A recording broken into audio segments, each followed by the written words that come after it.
Let's come back to talk about lifestyle. What is the boundaries that usually people have in this kind of situation? So if we're talking about open relationships, of course, that's going to be a different boundary to swingers, which is going to be a different boundary to polyamory. So open relationship is when you're just casually having sex with people and your partner is not there. So you're going off and you're finding somebody and you're having sex with someone else. Swingers is when you are both sharing with other couples, you're wife swapping, husband swapping, or you're having group sex. And polyamory is where you're actually having relationships with other people, whether it's all of you are in relationship together or 1, 2, 3, 4, and then it can just go out from there like a big spider web. So the boundaries for each style is going to be different. But I think one of the biggest things, especially for open and swingers, is whether or not the discussion around safe sex comes up. So using protection, what that looks like, if it's actually allowable or not. So some people will be absolutely no, we are not doing,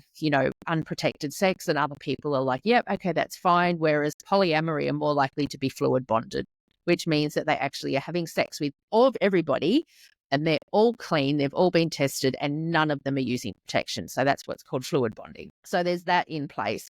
The amount of time and contact everybody spends with each other, the amount of what activities people are doing with each other. For some people, something may be off bounds.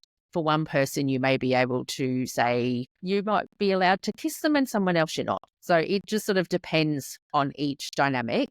And it depends on what that person's boundary is itself. So are you allowed to physically date them or are you just hooking up with them? Are you allowed to do kink with them or are you allowed to just only do kink and no sex? So it's working out what that looks like for everybody.